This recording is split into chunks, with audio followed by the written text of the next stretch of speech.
Maria Cruixank aktore oñatiarrarekin egin dugu hitzordua izan ere, Mari Sorgin ehiztari telesaila estreinatu berri du Euskal Telebistako Makusi plataformarako. Eta guzti honen berri emango digu berak eta kontu gehiago ere kontatuko dizkigu. Aktore inguruan hitz egingo dugu, euskararen inguruan, filmen inguruan, grabazioak nola dauden eta bereziki bera nola dagoen. Izan ere, estreinaldia egin berritan da eta kaixo Maria, zer moduz? Ondo. Aspaldian ikusi gabe eta hementxe topo egin dugu eta albiste on batekin gainera. Telesail bat estreinatu berri duzu, Maria. Bai, eta oso posi gaina. Posi zaude, ezta? Bai. Bueno, hortxe estreinaldia izan da, Makusirako egin duzue, izan ere gaur egunez, telesailak asko plataformetarako egiten dira ere bai, ohiko telebista tradizionalerako egin beharrean. Bai, gaina gaur egun hori, hainbeste plataformakin, jendeak ez da telebista berdin ikusten, eta bai dauz, produktu pila bat, plataforma pila bat dauz, produktu asko diken dira, eta, tako bere bi alde onak eta txarrak baten beti hor, engantxeuta telefonoan, interneten ez, eta telebistako katiak, pikiman gaketan dira, ez dakit, pikiman olako kontenido gabe, ez? Oraingo honetan gu Makusira begira jarriko gara, Maria, Mari Sorgin ehiztari. Zer kontatzen du telesail honek? Egiz esan da telesail bat, abentura asko dauz, eta gero tematikanetako oso politia da euskal mitologiari buruz, iken dago berbata. Egiz esan horrekin gauzak ikasi dituzu. Euskal mitologia Mari badakigu, otartalo, baina beste batzuk agarketan diabe, gaur egungo gaztetxuak eta ikasteko Euskal Herriko buruzko mitologiari buruz oso era politia da, ikasi beharrian ez, liburu baten, historixa, telesail honekin historixak, eta hau da, hau bestia ikin da, honek ze potere dako, eta ez dakinetako kulturalki bedako bere puntu politiori. Gozatu, ikasi ipatu duzu, esan duzu euskal mitologia gure tradizioak, gure sustraiak, eta hor, botereak eta horrelako gauza batzuk ere ipatu dituzu. Ez dakit pintzelatxoa bota duzu, imaginatzen dut telesailarekin zerikusia badaukala, fikzioa den, boterea dauden, telesail honetan superheroiak aurkituko ditugun. Bai, denetarik. Magia, boterea, abenturak, fikzioa, pertsonai txarrak, onak, eta nola gainditu, eta ez dakit, olako mundu magiko hori da hau. Eta hori politia da zen, nik uste oin arte ez dago nolako mundu magiko, olako produktu bat Euskal Herrixan, ez? Zerbait kontatu nahi diguzu? 16 urte ditut eta 5 ikastetxetatik bota naute. Beran bibizteagatik, zute bategatik, vandalismoagatik eta irakasle bat baitzagatik. Maria, produktu berri bat aipatu duzu Euskal Herrian hain ikusia ez dena, edo berria izango dena imaginatzen dut. Kontatu nahi duzuen horrekin ere, gaztetxoentzako izango dela telesaila, bai familiarentzako, adin tarte guztientzako balore batzuk ere pertsonaiak eta transmitituko dituztela, ez da, pantailaz bestalde. Bai, hori beti saiatu iken da, ez? Azkenean, aitzaki bada historia kontatzea, baina atzeti dau, baloria kontatzea, personajiak zeiken dagoen, azkenean laguntasuna, klitxe txar horrek, gizartien topatzen jogun pertsonaiak nola gehien gaztientzako, bullying hori existitzen da, gaztien artean, eskoletan eta hori ikutu iken da, nola ikendian gaztiek baztertu, ez dakizeatik, fizikoatik, pentsatzen dauenatik, ezberdina zaelako, eta horrekin horre hoten da. Eta emakumean ere iruixabe bestera baten jokaketen dago, emakume poteretsuak, emakume ahaldunduak, eta hori politia da, ikustia. Telesail honetan gainera, Maria protagonista emakume bada, zeu ere bazara protagonistetako bat, emakumeak badaukazu, zuen papela eta indarra, ezta? Zer kontatu ere bai historian? Bai, eta hori politia da, ze beti gizonezkoak izaten diamen, gauzak ikin dauena, protagonistak, onenak, eta emakumeak hor gauz, gauza politiak iteko eta gauza txarrak iteko, pertsonai txarrak izateko, pertsonai potentia izateko hor gauz. Telesail honen azkenengo emaitza gozatzea dugu hortxe pantailaz bestalde, baina atzera egingo dugu, Maria, izan ere horrelako produkzio bat, horrelako ekoizpen bat egiteak badaukalako lan bat eta ibilbide bat, eta horrexen inguruan galdetu nahi dizut, nola jaso zenuen zuk honen berri edo aukera hau egiteko, eta nolakoa izan den lan prozesu hori, zenbat hilabetetan grabatu duzuen errodajea, erresa izan den, zer ikasi duzun, zer dan ondoen pasatu duzuna, zer da gehien kostatu gertatu zaizuna edo sufritu duzuna. Ba, pantailaz bestalde ikusten ez diren kontu horiek jakin nahiko nituzke? A ber, gauz asko, Poliki joango kontatzen. Beitu, Rose eta Odei esauketanen eurak zuzen daixea dira. Urte pila bat, inzoen gifted telesail bat, ingelerazan gaina. Eta ordutik. Eta hau aurrek urtean erosan ozten, proiektu berri baten gauz, hartuta, eta urtengoa, eta guru basu, personaje batikia. Bai, ze gaina bi honek dela A Kill to Fear For produkzioak ikin dagoen lanak dira, netako beti oso freskuak, berrixak, ezberdinak, eta orduan buruz, bai, ez dakit zein bidagoen, baina polit eta potentia izangoa. Eta orduan, ordutik itxoiten, azkene urtean zen, hasi ginen grabaitien martxuan, ontxe bukatu duela aste bat, hola bukatu inu, eta prozesua egixe zen oso politia. Ze ere talde txiki bada, ere produkzio olako handitian, ere politia dira, baina olako gauza txiki bat, Euskal Herri xanikia, Euskal Herriko gunetan, ez dakit familia girua dau. Eta ere ekoizpenak diru asko dagoenean rekurso asko dago. Baina ez dakotzunean be, pentsau inbiozun lain eta ikustia eurek ez, nola grabau, ez dakit, Bai, batzutan dauden baliabide handi horiekin baino, baliabide txikiekin eta egoera horietan jartzen dugu gure burua sortzen, martxan, eta hortzi sortzen dira uste dugunean, osea, baliabide asko edukita baino askotan ideia hobeagoak. Bai, eta nola sortu, eta hori oso politia izan da ikustia, ze ere, talde txikinaganez egonga asko ez da aktore eta produziñoko, dana batea.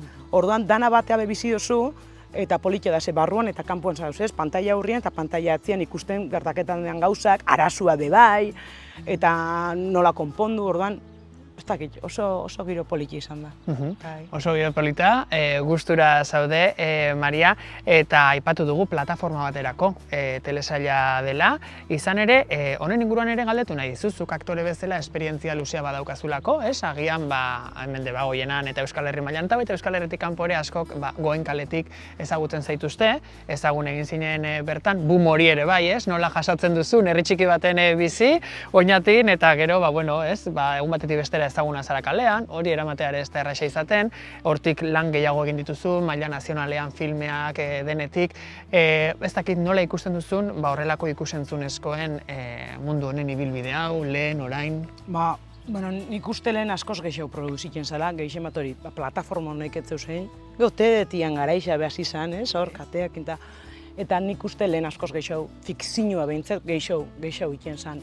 Orduan, nik ingo nuen apostua, behintzat, ETV katiak berak, fikzioa gehiago, hartzea katian. Ez, plataforma be ondo dauz, baina apostu egitea be, plataforman aldi egon, baina ere, kateran ETV botatzea be, entako apostu izango zen. Kitxori, kompetentzia asko dau, kate asko dauz, plataforma asko dauz, jendea be, YouTubeen be ikusteitu mila gauza, orduan, baina ez dakit, bestela be galdu itzen da, ez? Eta gero gehixemate euskarazko fikzioak itea, ez? Geroz eta apostua handixagoa da, eta hau apostua da, azkenean makusirekin hori itzen duzu, ez? Euskarazko fikzioa eta gaina gaztientzako oiketia, ez? Ikusten goazen bezala, kriston buma izan dela, eta alde positiboa hori da, ez? Gaztiak ohitu diela, euskeraz ikustia, ez beti beste telesail mota batzuk ikustera. Bai, askotan baita ez, euskeraz ikusteko aukera badaukate itzulita telesailak, baina kasu honetan, zuek euskera hutsean grabatu duzue, eta hortxe dira zuk aipatu duzuna bezala Goazen, irabazi arte, bezalako telesailak ere bai, gaztetxoak gustura ikusten dituztenak. Goazen aipatu dut, Goazenen ere izan zara, eta zuzen banabil, Maria, Goazenen irakasle, Mari Sorgine Iztarin, irakasle. Ez dakit beste bizitza batean irakasle izan zinean, edo? Ez dakit, irakasle mota ezberdina dira guztiz, ez dako zer ikusirik Goazenekoa honekin. Hau irakaslea da, baina ez dako hainbeste irakasle kutsu hori, ez? Historia konta egin dena, gehixen badia, dakon harremanak Marirekin, eta gertatzen dien gauza honek mundu magiko ontan, orduan ez da hainbeste irakasle. Baina, ez dakit. Irakasle arpegise dituko, ez dakit. Irakasle papera antestu duzu azkenengo zure lanetan, Maria. Aktore bezala, zein erronka betetzea gustatuko litzaizuke, hemendik gutxira, gehiagora, badaukazu nolan buruan gustatuko litzaidake, hainbat gauza egin ditut, eta etorkizun batean honen aldeko apustua egitea, edo hau egitea, honegatik, besteagatik. Bitu, Bueno, erronka bada, oin hauena egiten dela bakarrizketan munduan, ontxe hortan abil, eta emanaldixak izaten, eta idazten proiektu ezberdinak bakarrizketen munduan, eta hori erronka banetako, aspaldik guren eben hori egin, eta oin hortan hau murgiluta, eta oso posik. Erronka hori badoia. Eta beste bada, fikzioan behitia personaje gaiztua. Gaiztua nahi, holako gauza potente bat. Ez dakit hori ilusio joz. Bai, ez da, beti izaten dute, aktorek beti izaten dute, fikzioan, maltzurraren egiteak, azkenean, pertsonaia sortzerak orduan ero, ibilbide horretan ere, jolasteko aukera gehiago ematen dizu, beste pertsonai bat izango balitz, baino, ez da? Bai, eta nahi behintzat, baino ez dut gaiztuana, edo maltzurren, edo ez dakit jolako. Orduan, bakarrizketak aipatu dituzu, ausarta zarela esango dizut, bakarrizketa jo mugan daude, baina bakarrizketetan, holtza gainera agertoki gainera zeu igo, han ez dago fokori, kamerarik, atretzoa gutxi, askotan mikrofono hutsa bera bakarrik, jente askoren aurrean, barruan daukazun hori, ustu, biluztu, ez da erraza, Ez, aurrea egin eta gaina ezin duzu moztu eta esan barkatu, kapurri, ez? Baina bako beste puntu hori, ez gainak geixen zuk sortzen bozu, zure bakarrizketa, ez dakit beste, ez dakit zeuria dakotzu, ez? Nastu edo ikin basa edo, beste alde batetik zoiaz, gero ikusti oso jendia nola dauen, eta ez dakit, netako politia da, ibilbide hori zu sortzea, ideia bat buruan hasi idazten, gero horrek hartzen dauen forman, eta gero holtza gainean ikin dozuna, eta gero feedbacka, ez, jendiena, ze jasotzen dauen orduan, oso politia da. Bai, izan ere, kasu honetan zuk gidoia idatziko duzu, zu prestatuko duzu, zeuk jarriko zara, ikusentzularen aurrean, eta Mariren kasuan adibidez ez, beste ekoizpen batzuetan moduan, gidoia idatzita dator, gidoi bat jasotzen duzu, orduan beste lan hori badago, eta beste batek idatzitako testua edo pertsonai hori ezur mamitu behar duzu. Pertsonai hau ezur mamitzerako orduan, Marikoa, Maria, nola landu duzu edo, ez dakit, hartu dituzu pertsonai hori lantzerako orduan, zuk ikastolan edo ikasitakoan izandako irakasle gauza batzuk, zuk sortu duzu dena, ez dakit, erreferentziarik izan duzu, erreferenterik? Izan dut olako erreferente, baina ez dakit izena jartzen, ez dakit... batzutan egal da gauz pertsona askoren zerbait, ez? Baina bai da emakume bat, hori, kirola isa, nahiko la potentia, gauzak oso garbi dakonak, eta pixkat, ez dakit, estatu batutan agertzen dian emakume horrek diala erdi militarrak edo entrenatzen dagoen jagolako kutsu hori, ez? Baina gero dako bere bihotza eta... Pixka bat gogorra, zorrotza dena, baina bere bihotza daukana eta laguntzeko prest egoten dena, ez da? Bai, hori da, bai. Oso ondo, Maria, hortxe, badauzkagu zenbat kapitulu izango dira? 9. Denak batera ikusteko aukera izango dugu, ero aldika jarriko dira. Ospiralero bat botako dauen, astero. Gatuko dira zintzilik. Hori da, ikusteko. Maria, galdera batzuentzat puñetero xamarra dena, batzuentzat erresa edo zaila dena. Zergatik ikusi behar dugu, Mari, zorgine iztari. Ikusi duzu ez da, olakorik ez da existitzen, eta hori bai goguak ingatuko zai, atal bakoitzen goguak ingatuko zai urrengo ikusteko. Eta dana bukatzen danean gurako zuet bigarren denbora gisa, fijo.